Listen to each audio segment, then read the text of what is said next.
Abdomen. Vamos a mencionar cavidad abdominal. Seymour menciona y define cavidad abdominal como un receptáculo. Esa es la definición que me da Seymour de la cavidad abdominal. ¿Sí? Es un receptáculo. Como vamos a ver en la pieza, en este receptáculo se encuentran varias vísceras: hígado, vaso, intestino delgado, intestino grueso. ¿Sí? Es un receptáculo como tal.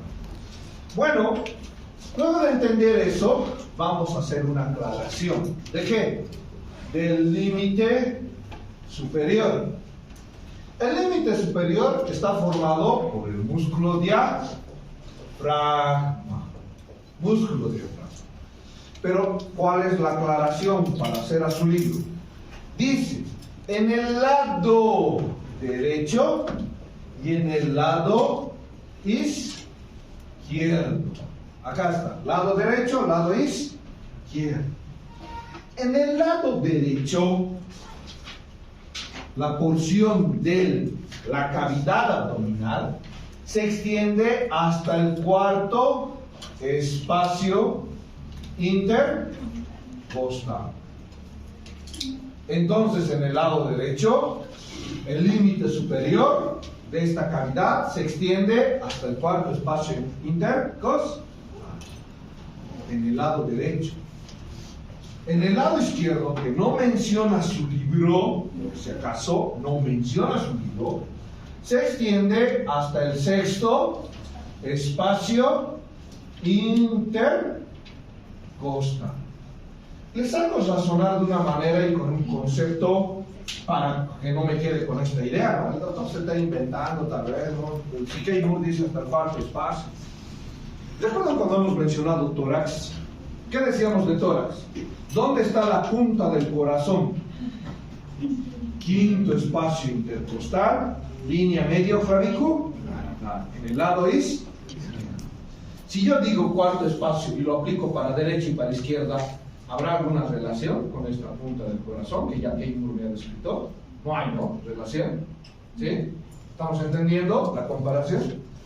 Bueno, entonces hago esa aclaración. Superiormente, el lado derecho, cuarto espacio, ¿sí? Solo para el lado derecho, el lado izquierdo, cero. Ahora, límite inferior. Ese es mi límite superior. En el límite inferior dice, no existe una separación completa. Acá tenemos el límite superior, músculo diafragma. ¿Sí? Músculo diafragma. ¿Por qué en el lado derecho es más alto y en el lado izquierdo es más bajo? ¿Qué víscera creen que influye en esta posición y en estas relaciones? El hígado. Ya que el hígado está en el lado derecho. Entonces por eso impulsa y empuja el músculo diafragma hasta este cuarto. En el límite inferior, me dice Seymour, miren, no hay una delimitante. No hay una pared aquí. No hay una delimitante, me dice. Por lo tanto, como no hay una delimitante, la cavidad puede ser denominada abdominopélvica. ¿Por qué? Repito, no existe una división. Y acá al final está el diafragma pélvico. Diafragma pélvico. Pero dice Seymour, yo no puedo simplemente decir que la porción abdominopélvica. Tengo que poner un límite en la parte inferior de abdomen. Entonces, ¿qué voy a describir para ese límite? La apertura pélvica superior es el límite inferior de la cavidad abdominal. ¿Sí? Entonces, ya hecha la aclaración que no hay un límite, hay un límite ficticio, un límite arbitrario, y ese límite es la apertura pélvica superior. Dicha apertura pélvica superior está formada por dos huesos coxales.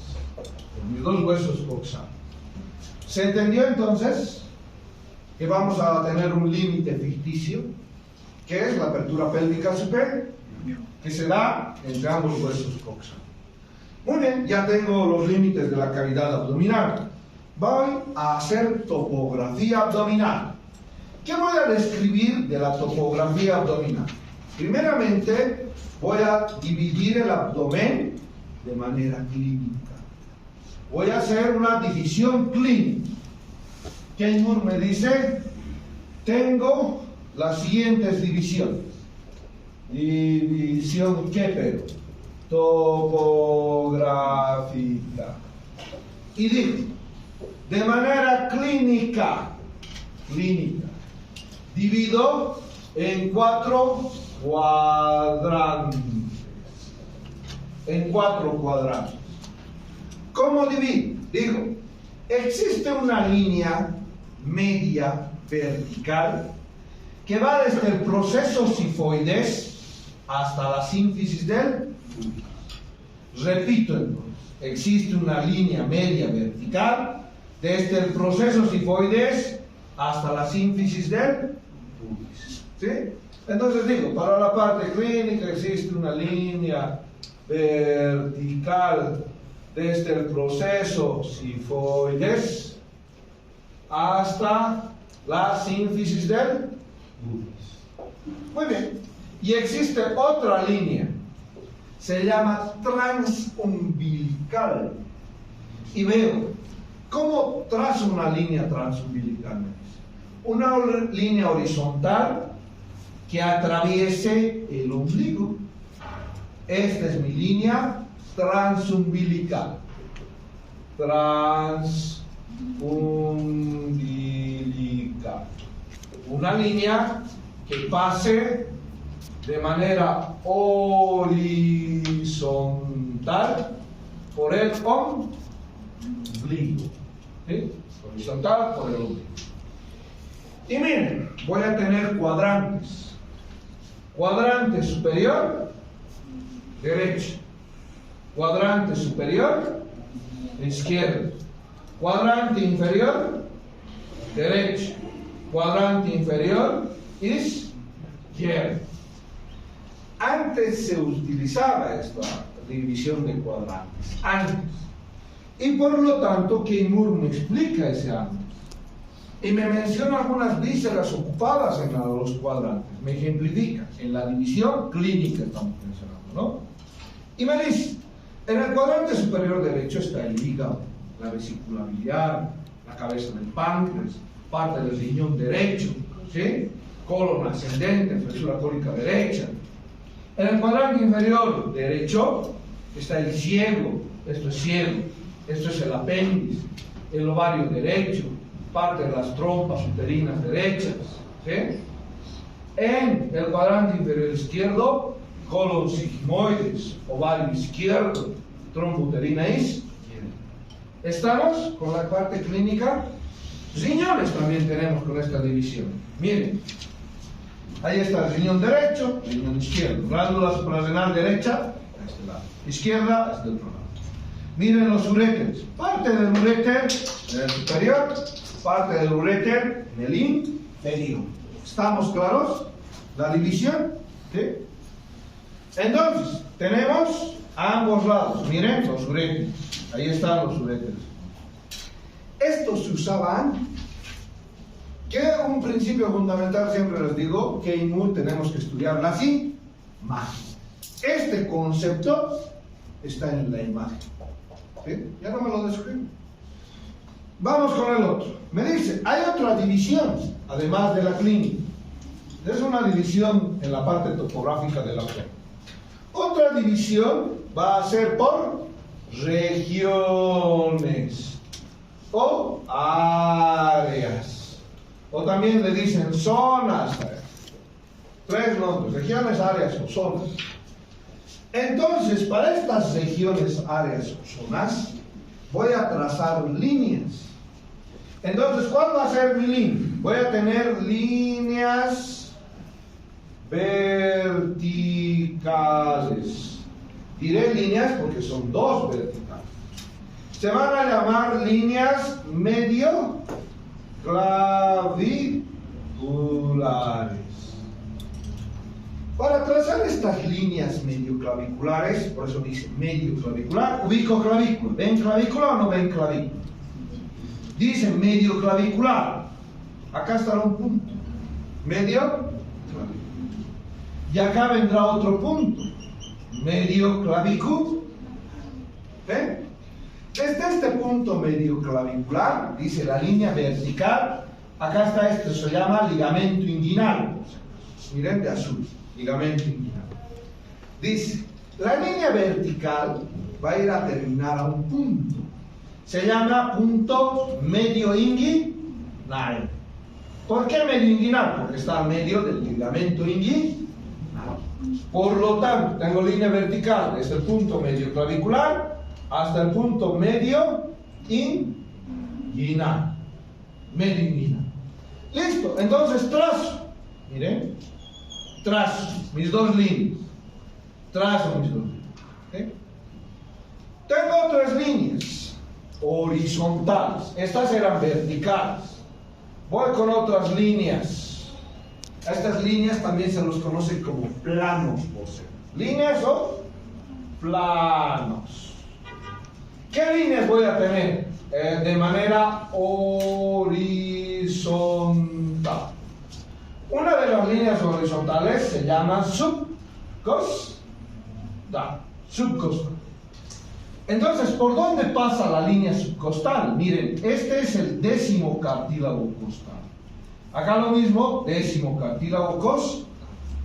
Entonces, justo por debajo del décimo cartílago costal, trazo una línea horizontal. ¿Estamos? ¿Y esa línea qué se llama? Subcostal. Dice, por debajo del décimo cartílago costal. Tengo otra línea. Se va a llamar línea intertubercular o plano intertubercular. Entonces ubico, miren. Esta es la espina ilíaca anterosuperior. ¿Quién no ve mi espina ilíaca anterosuperior? ¿Se ve? ¿Sí? ¿Cómo se abreviaba? E-I-A-S. Espina ilíaca anterosuperior. ¿Qué me dice Kay Moore en la definición del plano intertubercular? Dice, a 5 centímetros, dice, a 5 centímetros posterior a la espina ilíaca anterosuperior, otra vez acá, a 5 centímetros posterior a la espina ilíaca anterosuperior, encuentro el tubérculo ilíaco. El tubérculo ilíaco es un engrosamiento del ilio. Por lo tanto, como encuentro el tubérculo ilíaco a 5 centímetros, trazo acá esta otra línea. ¿Cómo se va a llamar esta otra línea que también es horizontal? Se la va a denominar intertubercular. Posterior, dice, posterior a 5 centímetros de las espinas ilíacas anterosuperiores. ¿Estamos con mis dos líneas? ¿Sí? Horizontales. ¿Alguien lo ha entendido? Levante la mano. Ya hemos dividido en regiones o áreas. ¿Pregunta? De las espinas. Entonces, posterior a 5 centímetros de las espinas ilíacas anterosuperiores. Ahí está el plano intertubercular. ¿Y se han dado cuenta que hemos formado cuadrantes? ¿Cuántas regiones, áreas o zonas tenemos? 9. Cada zona tiene su nombre. Entonces vamos a ver acá. Esto es hipocondrio derecho. Esto se llama flanco derecho. Esto se llama región inguinal o fosa ilíaca derecha. Tiene dos nombres por si acaso. Región inguinal o fosa ilíaca. Esto es epigastro. Miren acá otro con dos nombres. Región umbilical o mesogastro. Otro, hipogastro.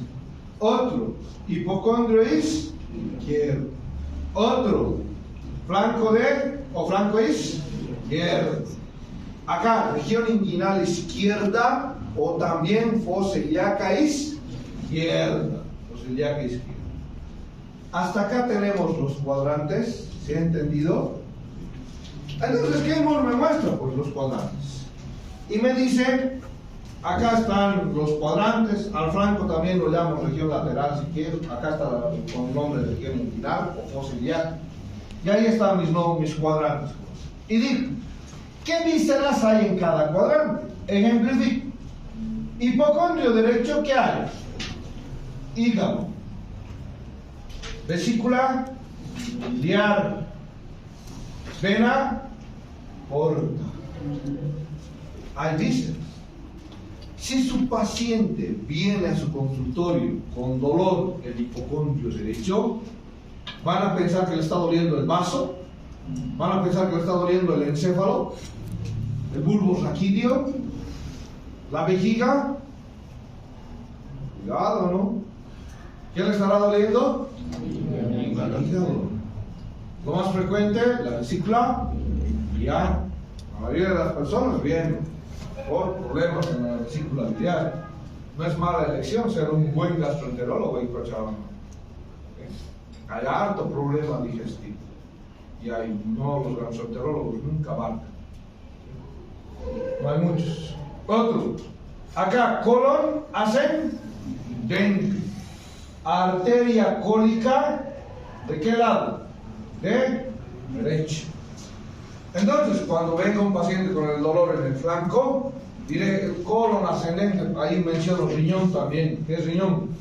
Del lado derecho. Entonces, si viene con un problema, un dolor en el flanco, si está atrás, riñón. Si está adelante, colon ascendente. ¿Por qué puede doler el colon? Diferentes dilataciones, el colon se puede dilatar. ¿Sí? ¿Por qué? Por una obstrucción intestinal, fecaloma, ¿sí? Enfermedad de Crohn, colitis ulcerativa, tantas enfermedades que tenemos en el colon. ¿Sí? ¿Puede haber infarto de la arteria? Sí, hay infarto mesentérico. Son ramas, la cólica derecha e izquierda de la mesentérica. Y al igual que han escuchado infarto del corazón, también van a escuchar infarto mesentérico. Bueno, que causa dolor. Miren, región inguinal o fosa ilíaca. ¿Qué tenemos? Ciego, apéndice, ovario. ¿De qué lado? Derecho. Si un paciente viene con dolor en la fosa ilíaca derecha, ¿qué voy a pensar? Apéndice, lo más frecuente, ¿no? Pero ojo en las mujeres. Hay un síndrome, se llama síndrome premenstrual. ¿Sí? ¿Qué pasa con el síndrome premenstrual? Por eso la historia clínica femenina es diferente. ¿Qué le preguntamos al sexo femenino? Le preguntamos ¿cuándo ha sido la fecha de última menstruación? ¿Por qué? Porque es importante. Tal vez está madurando el folículo de Graf antes de la menstruación, ¿sí? Que coincide. Entonces, fecha de última menstruación, estoy en mis días. Coincide con quiste de ovario, que puede causar dolor en esa misma zona. ¿Sí? Estamos haciendo diagnóstico diferencial. Otro, ¿qué más hay en las mujeres? En la historia clínica hay esto: gestas, partos, abortos, cesáreas. ¿Sí? Una mujer puede tener todo esto: gestas 6, partos 3, abortos 1, cesáreas 2. ¿Estamos? ¿Puede haber esa historia o no puede haber esa historia? 6 embarazos, de los cuales 3 han sido parto normal, un aborto y ha tenido 2 cesáreas. ¿Sí puede haber esa historia? Pero la historia clínica femenina es importante para que yo haga diagnósticos diferenciales. ¿Sí? O incluso haga tratamiento. Porque imagínense, ¿cuándo ha sido la fecha de su última menstruación? Hace 2 meses. Uy. Y normalmente le viene así, no, cada mes sí o sí. Entonces, ¿qué voy a pensar? Lo primero que se me viene es embarazo o no. ¿Sí? Entonces, si es embarazo, no le podré dar muchos medicamentos. Lo primero que tendré que preguntar por eso es esto. Si no pregunto esto, le van a dar, tómese dicloxacilina, teratogénico. El producto va a tener malformación congénita. tómese tetraciclina, uy, no va a escuchar, sordera congénita, y así va el medicamento. ¿Estamos claros? Muy bien, vamos con epigastrio. ¿Qué hay en epigastrio? Esta parte del hígado, miren, ven, parte del hígado, el lóbulo izquierdo del hígado. Está estómago, esta parte del páncreas,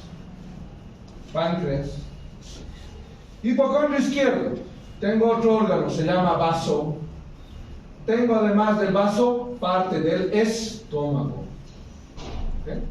Entonces, pacientes que tengan dolor que le quema en el epigastrio y que le quema en el hipocondrio izquierdo, ¿en qué puedo pensar? El dolor tipo quemante. Oh, ¿por qué quemará? ¿Por qué será ese dolor quemante? Por los jugos gástricos, ¿no?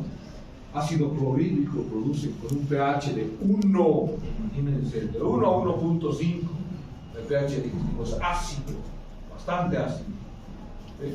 Entonces, si tiene alteración gástrica, gastritis, entonces acá el dolor urente, el dolor quemante, se ve todo. Vamos con otro. Región umbilical, asas intestinales.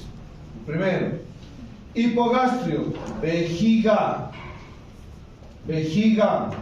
Después en la mujer encontramos el útero. En el varón encontramos la próstata.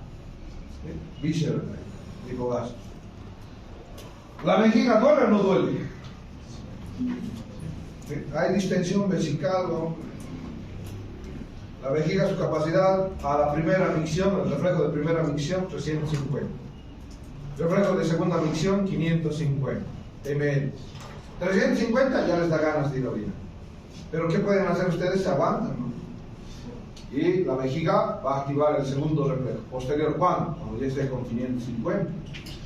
Después va a ir aumentando la orina, entonces ya el estímulo ya no va a ser de vaciar, va a ser un estímulo doloroso. ¿Sí? Muy bien. Acá, región lateral izquierda o flanco izquierdo. Colon, descendente. Riñón, ¿de qué lado? Izquierdo. Hay enfermedades en colon, les había dicho.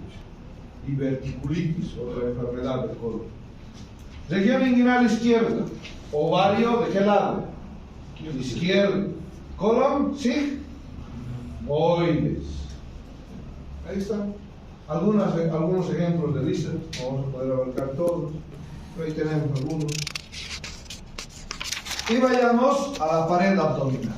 A la organización que Dios nos ha dado de pared abdominal. ¿Qué voy a ir describiendo de pared abdominal? Digo, para hablar de pared abdominal es un poco sencillo, porque digo, en relación al ombligo hacia arriba, el tejido subcutáneo se organiza de una manera, del ombligo para abajo de otra manera. Vayamos a hacer un corte. ¿Qué corte voy a hacer? Voy a hacer, este corte se llama corte sagital, o no es un corte sagital, paralelo al plano medio, ¿no? Entonces, visto y aclarado que este es un corte sagital, voy a describir las diferentes estructuras que se encuentran en la pared como tal. ¿Sí? ¿Qué estructuras vamos a tener en relación a la pared abdominal? Primer concepto que necesito aclarar, repito. La organización hacia arriba es uno, se llama supraumbilical. Hacia abajo es otro, se llama infraumbilical. Entonces voy y ejemplifico. Agarro cerca del ombligo, digo, y menciono hacia abajo. La primera capa a mencionar, vamos a ir de afuera hacia adentro. ¿Se entiende? Entonces digo, la primera capa a mencionar es piel, o no es piel. ¿Sí? Muy bien. Arriba del ombligo también va a ser piel. Arriba del ombligo, acá esto es tejido subcutáneo. Solo tejido subcutáneo. ¿sí? Arriba del ombligo. Esto es ombligo. La segunda capa que se tiene, lo vamos a hacer con rojo. Todo esto es tejido subcutáneo. Dice, del ombligo para abajo no es lo mismo. ¿Por qué? Porque del ombligo para abajo, acá se suman dos tipos de fibras al tejido subcutáneo. Se aumenta colágeno y se aumenta fibras elásticas. Como se aumenta colágeno y fibras elásticas, de abajo del ombligo se organiza por estas capas. La segunda capa no va a ser tejido subcutáneo solamente, va a denominarse fascia de Camper. Esa es la fascia de Camper. Después de la fascia de Camper hay otra fascia, se denomina fascia de escarpa. Fascia de escarpa. ¿Estamos con la de Camper y la escarpa? ¿Sí? Muy bien, sigamos. Entiendo que estas dos son parte del tejido subcutáneo. Luego de la fascia de escarpa, voy a tener músculos recubiertos fascia. Entonces miren los músculos.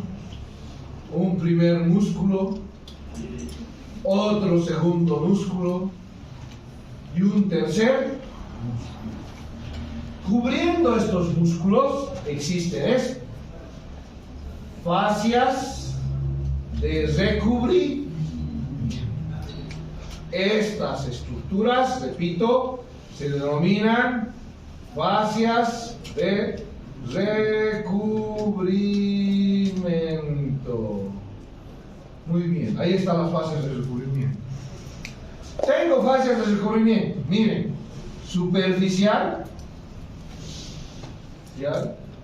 intermedia y profunda.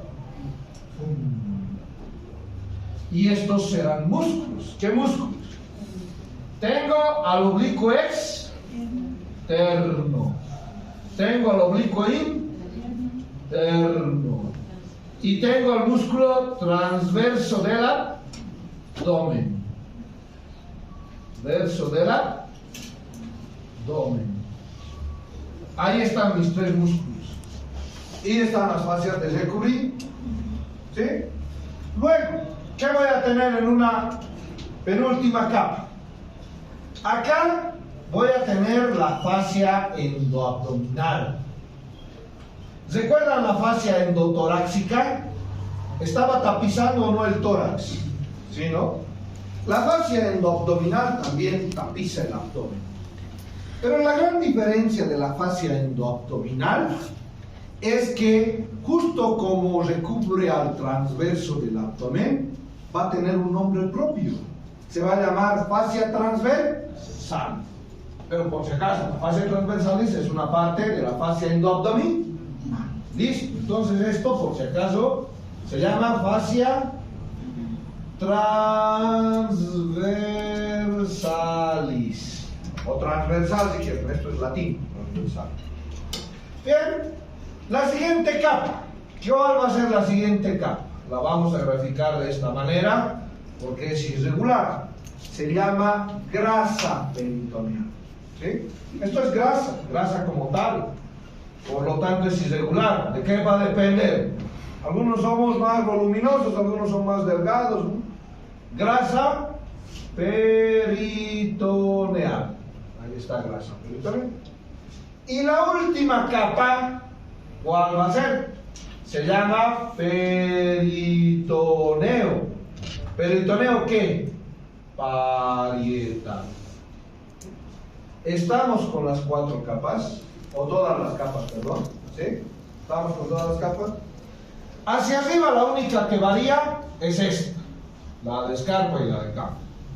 ¿Por qué? Porque después también vamos a tener fascias de recubrimiento. También vamos a tener a los músculos de la misma manera. Oblicuo externo, oblicuo interno, transverso del abdomen. abdomen. Luego vamos a tener a la fascia transversal, arriba del ombligo. Luego vamos a tener grasa extraperitoneal. Y luego vamos a tener por último al peritoneo parietal. Todo es igual, excepto el tejido subcutáneo. ¿Estamos claros? ¿Sí? Muy bien, ¿qué más necesito describir? Después del peritoneo parietal, recién llego a este concepto. Cavidad abdominal. ¿Estamos claros? Ahí he llegado a cavidad abdominal. Muy bien, ya está organizada las fases. Vayamos a mencionar ahora músculos. ¿Qué necesito describir cuando menciono un músculo? Origen, inserción, inervación y función. Listo. Voy y describimos dichas características. Origen, inserción, inervación y función. ¿Qué músculos me describe Keimur en la parte literal? Me dice existe este músculo, se llama oblicuo externo. Este otro músculo se llama oblicuo interno. Este otro músculo, transverso del abdomen. Este otro músculo, recto del abdomen. Y por último, el músculo piramidal. ¿Estamos claros con los músculos de la pared anterolateral del abdomen? ¿Sí? Entonces repito, digo, para cada músculo, origen, inserción, inervación y función. ¿Dónde se origina el oblicuo externo?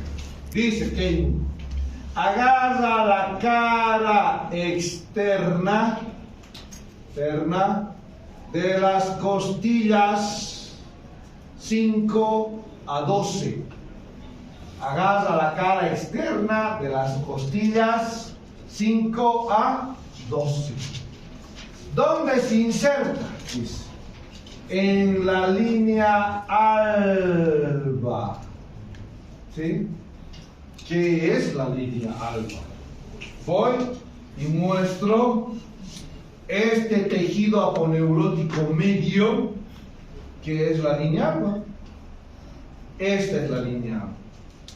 Un tejido aponeurótico, ¿sí?, que tiene poca irrigación y poca inervación. Por lo tanto, los cirujanos cuando entran a operar abdomen, ¿por dónde entran? ¿Por dónde cortan abdomen? Por la línea alba, porque tiene menos vascularización y menos inervación. ¿Se ha entendido? La línea alba es tejido fibroso, aponeurótico, poco vascularizado, poco inervado. Bien, ahí está la línea alba, la sínfisis del pubis, tubérculo del pubis y la cresta ilíaca. Entonces vemos cómo se dirige acá y también se dirige acá, ¿no? A este lado vemos cómo se inserta en la cresta ilíaca, ¿sí? Entonces se inserta en la cresta ilíaca. Bien, ¿quién le da la inervación? Se llaman nervios toracoabdominales. Coabdominal. ¿Qué número? T7 a T11. ¿Sí? Eso es toracoabdominal. ¿Qué función tiene el oblicuo externo? Tiene la función de compresión, por si acaso. Tiene la función de la flexión lateral. ¿Cómo se realiza la flexión lateral? Es un tipo particular de abducción. Esto es flexión lateral o no es flexión lateral. ¿Sí? Ahí está, flexión lateral. Muy bien, tenemos otro. Se llama oblicuo interno. ¿Dónde se origina el oblicuo interno? Este es oblicuo externo. Vamos con el oblicuo interno. El oblicuo interno se origina en la fascia toracolumbar. Se origina en la fascia toracolumbar. en la fascia toracolumbar. ¿Dónde está la fascia toracolumbar? En la cara posterior. ¿Quién forma a la fascia toracolumbar? La aponeurosis de los músculos erectores de la columna. ¿Quién forma la fascia toracolumbar? La aponeurosis de los músculos erectores de la columna. El oblicuo interno, lo mismo, se dirige a la línea alba, pero agarra y se inserta, miren, desde la fascia toracolumbar va a venir hacia la cara inferior de las costillas 10 a 12. Cara inferior de las costillas 10 a 12. El oblicuo interno agarra algo interesante, se llama tendón conjunto. ¿Sí? Va y se inserta en el tendón conjunto. ¿Qué es el tendón conjunto? Es un engrosamiento que da el transverso del abdomen y el oblicuo interno. ¿Sí? Ese es el tendón conjunto. Bien. ¿Quién me nervio? Nervio tóraco abdominal. ¿Qué número? T6 a T11. En su libro dice tóraco abdominal T6 a T12, dice en su gráfico. ¿Estará correcto decirle a T12 tóraco abdominal? No, ¿verdad? ¿T12 qué es? ¿Sí? Está aquí, por si acaso, para aclarar su... Y los primeros nervios lumbares. ¿Qué realiza el oblicuo interno? Lo mismo, compresión y flexión lateral.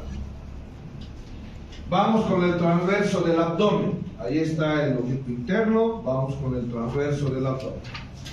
El transverso del abdomen agarra, dice, la fascia toracolumbar y la cara interna. ¿De qué costillas? De las costillas T7 a T12. La cara interna de las costillas T7 a T12. Ya está el origen. ¿Dónde se inserta el transverso del abdomen? Va y se dirige a la línea alba. Va y se inserta en el tendón conjunto o falsis inguinalis, se lo dice. Falso ligamento inguinal, quiere decir. Falsis inguinalis, también está en su libro de latín. Y ese falsis inguinalis también se lo llama tendón conjunto. Un engrosamiento de la aponeurosis del transverso y del oblicuo interno. ¿Quién le da la inervación? Nervios toracoabdominales. ¿Ya? T6 a T11 y también T2. ¿Qué realiza el transverso del abdomen? Compresión. ¿Sí? Compresión y contención de vísceras. Miren que es un músculo que viene de manera transversal, por eso tiene el nombre transverso de la... Parece una faja desde atrás. Luego del transverso del abdomen, vamos y describamos al recto del abdomen. ¿Dónde se origina el recto del abdomen? Sínfisis del pubis y se inserta en el proceso sifoides. Y también en los cartílagos 5, 6 y 7. Se origina entonces sínfisis del pubis y se inserta en los cartílagos 5, 6 y 7. El recto del abdomen está inervado por mis nervios tóraco-abdominales.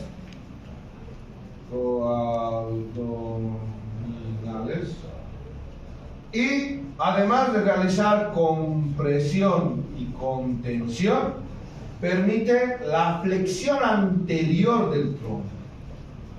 A diferencia de los demás, ¿no? El oblicuo externo y el interno hacen esto, flexión lateral. El recto del abdomen hace esto, flexión anterior del tronco. ¿Sí? Los que hacen cuando quieren ganar abdominales, flexión anterior del tronco. ¿Listo? Piramidal. Para empezar con la descripción, lo que dice su libro. En 20% de la población es inconstante. El piramidal, repito, que dice, en 20% de la población es inconstante. No hay el piramidal, 20%. ¿Dónde se origina el piramidal? Sínfisis del pubis. Y en la aponeurosis, se inserta en la aponeurosis inferior del músculo recto del abdomen. Acá está graficado el piramidal, sí está graficado. Véanlo a este músculo pequeño. ¿Se ve o no se ve al piramidal? En 20% de la población no hay.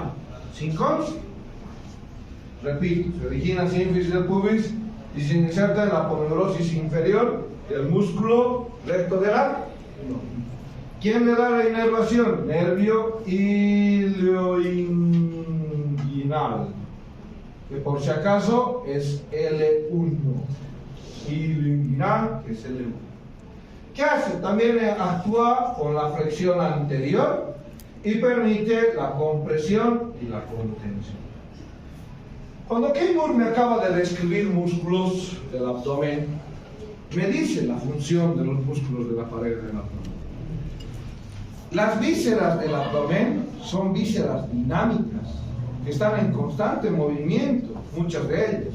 Ejemplo, intestino delgado, yeyuno íleo, que es parte del intestino delgado, intestino grueso, ciego, colon ascendente, estómago. Están en constante movimiento, no están en constante movimiento. Están, ¿no? Todo el tiempo se están moviendo.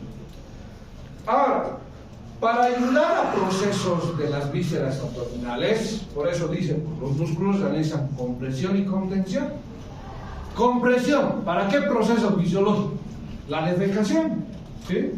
Cuando hay defecación, ¿qué hace? Compresión abdominal. En la micción también hay compresión abdominal para evacuar la vejiga. En el parto, ¿hay o no hay compresión abdominal? ¿Sí? Trabajo de parto, hay compresión abdominal para que salga el producto. Entonces eso me describe al final de músculos que funciones de la pared abdominal. Muy bien, dice la vaina de los rectos. La vaina de los rectos es un compartimento.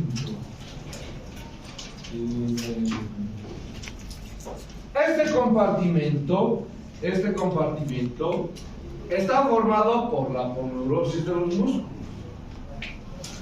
Y miren la organización que tiene. Lo mismo. Supraumbilical, infraumbilical. Al ser un compartimento que para su estuche de lapiceros es un compartimento o no es un compartimento. ¿Qué hay en su estuche? Lapiceros, corrector, borrador, ¿no? Lo mismo acá. Al ser un compartimento, ¿qué alberga? Al recto del abdomen, pero también arterias, venas y nervios. ¿Sí? Al ser un compartimento. Lo mismo acá, recto del abdomen. Vayamos a ver cómo se diferencia supraumbilical e infraumbilical. Supraumbilical, ¿cómo está la? Miren, vamos a hacer la siguiente diferenciación. Vemos al músculo oblicuo, acá vamos a empezar. Vemos al músculo oblicuo externo, ¿sí? Se ve al oblicuo externo. Luego se ve al oblicuo interno. Y luego, ¿qué músculo será esto? Transverso del abdomen. Dice entonces, la vaina de los rectos está formada por la aponeurosis de los músculos. Miren lo que hace la aponeurosis del oblicuo externo. ¿Va o no va por encima? ¿Qué creen que es esto? La línea alba. Esa es la línea. Entonces, la aponeurosis del oblicuo externo va por ahí. Tenemos otro. el oblicuo interno. Miren qué hace la aponeurosis. ¿Lo abraza o no lo abraza? Al recto del abdomen. Lo abraza, ¿no? Si fuera un peluche, ¿no? Entonces ahí está el oblicuo interno, lo abraza al recto del abdomen. Y por último, la aponeurosis del transverso del abdomen, ¿qué hace? Va por la parte post. ¿Está claro esto para la vaina de los rectos supraumbilical? ¿Cómo se ha formado? La aponeurosis del oblicuo externo anterior. El oblicuo interno abraza. Y el transverso pasa por la parte post.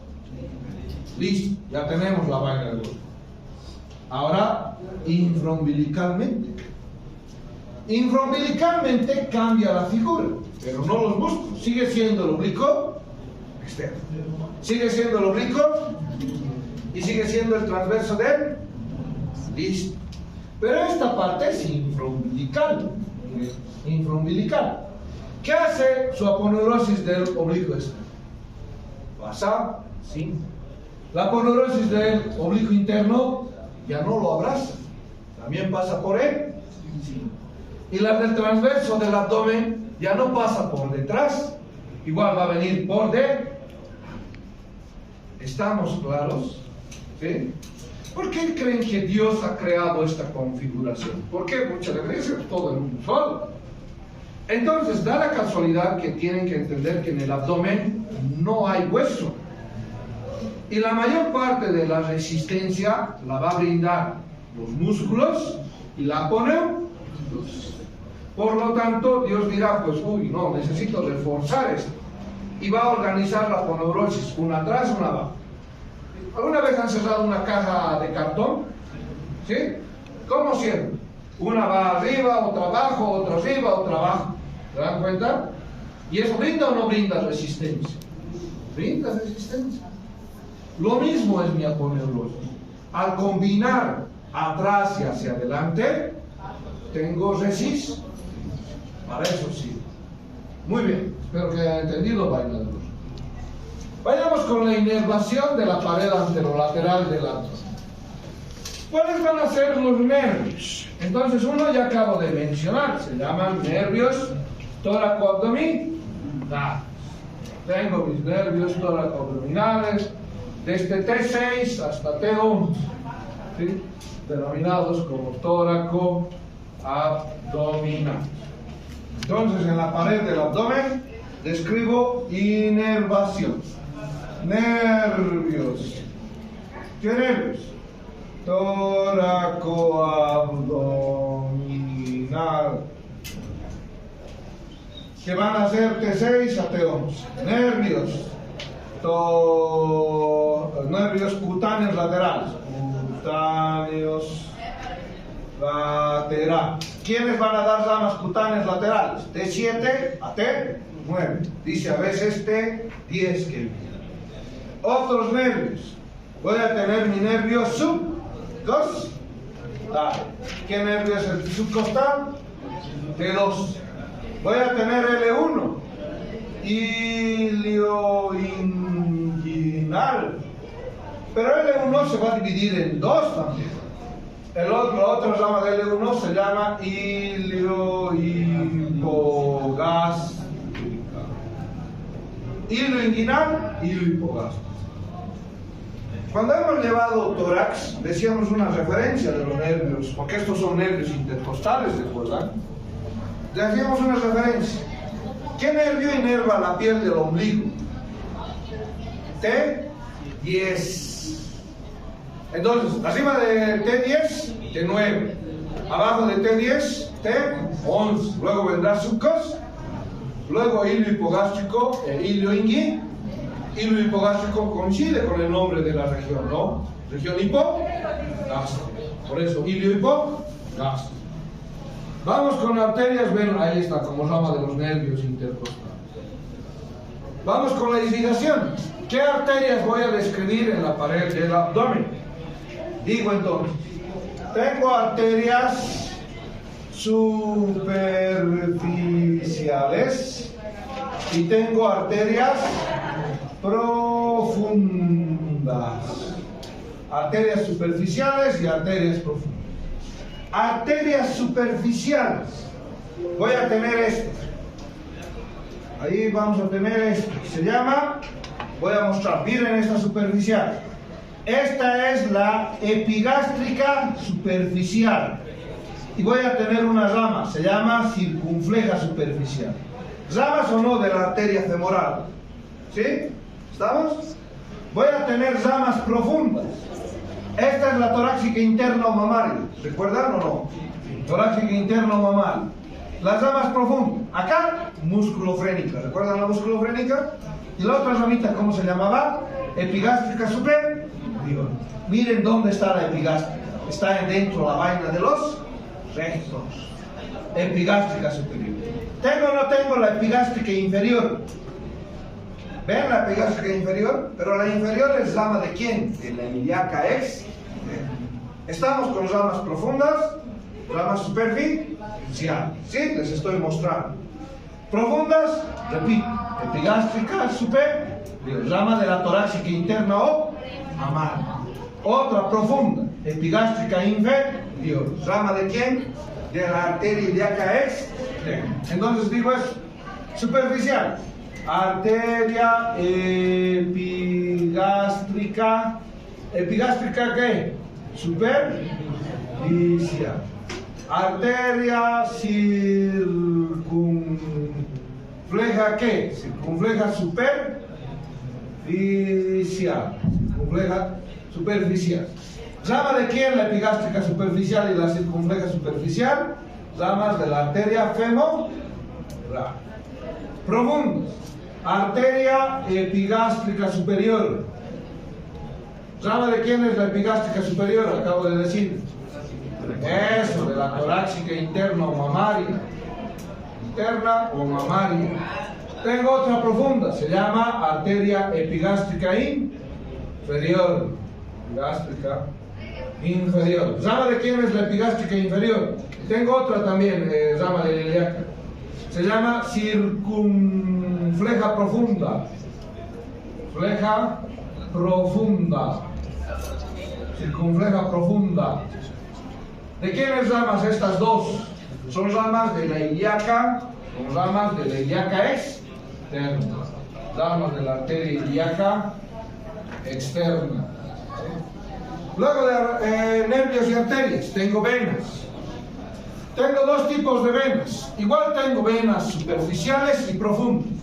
Miren la epigástrica superior. ¿Drena o no drena la vena torácica interna? ¿Sí? Tengo una epigástrica inferior. ¿Drena o no drena en la ilíaca externa? Drena. Eso es profundo. Repito, epigástrica superior, epigástrica inferior. Pero la más importante es esta. Se llama tóracoepigástrica. Tóracoepigástrica. ¿Y qué digo de la tóracoepigástrica? Dos ramas para la tóracoepigástrica. La vena torácica. Vena toracoepigástrica. ¿Qué digo de la toracoepigástrica? Digo, la vena, acá se ve también la toracoepigástrica. La vena tiene dos. Una se llama vena torácica lateral y otra se llama vena epigástrica superficial. ¿Qué me interesa de esta tóracoepigástrica? El drenaje. ¿Qué hace la vena cava? La vena cava sigue, pasa en este sentido, pasa por el hígado, y cuando hay una obstrucción en el hígado, ¿qué pasa? ¿Creen que va a seguir la vena cava en este sentido? ¿En qué alteraciones el hígado no permite el paso? Cirrosis o hepatitis. ¿Qué va a pasar en el paciente cirrótico? Justo que me da una foto. Se llama circulación colateral. Si la sangre no puede venir en este sentido, va a ir por sus otras ramas. Acá estas ramas, ¿qué son? Venas ilíacas. Las ilíacas se dividen en dos, una externa y otra interna. Acabamos de decir que la vena epigástrica superficial va a ir a drenar ¿a dónde? A la vena femoral. Vena femoral. La ilíaca externa, una vez que pasa el ligamento inguinal, se transforma en la vena femoral. la vena ilíaca externa, una vez que pasa el ligamento inguinal, cambia de nombre, se llama vena femoral. ¿Estamos claros? Vena femoral. Entonces, ¿dónde va a drenar la vena epigástrica inferior? Drena a la vena femoral. Drena a la vena femoral. Cuando la sangre no puede llegar al hígado, ¿qué va a pasar con el concepto? Dice, la sangre vuelve por donde vino. Entonces va a tener que buscar otro camino. Y a través de la tóracoepigástrica llegar a la axilar, axilar subclavia, subclavia conjugular. ¿Qué forman? Las venas brachiocefálicas, derecha e izquierda, las dos se unen, forman la cava superior, aurícula del lado derecho, ¿no? Entonces, circulación colateral, otro camino. ¿Han visto qué pasa cuando fluye en un río? ¿Qué hace el río? ¿Se queda ahí? Busca otro camino. Si yo no hago contenciones, el río va a seguir por otro lado, ¿no? Lo mismo en nuestra sangre. Si hay bloqueo, va a seguir por otros lados, ¿sí? Eso es la circulación colateral. Hay unas venas que se llaman venas periumbilicales. Me van a hacer acuerdo para que les explique, porque estas van hacia la vena porta, a la vena porta. Y para terminar, el drenaje linfático. ¿Cómo se da el drenaje linfático de la pared de abdomen? Dice, todo lo que es los vasos linfáticos del ombligo para arriba, a los nódulos axilares, miren, igual hay el plano transumbilical para el drenaje linfático. Los vasos linfáticos del ombligo para arriba, a los nódulos inguinales y a los paraesternales. Del ombligo para abajo, a los nódulos inguinales superficiales. ¿Estamos claros con arterias, venas, nervios, músculos y fascias? Sí. Otra vez con el drenaje linfático. Entonces decimos, drenaje linfático. Supraumbilical, ¿a dónde va? Va a los nódulos axilares. ¿A qué más va? Hacia los nódulos paraesternal. Infraumbilical, ¿a dónde va? A los nódulos inguinales. ¿Inguinales qué? Superficiales. ¿Estamos claros hasta ahí? ¿Sí? Muy bien, eso por ahora. Luego continuamos la siguiente. Les vaya bien.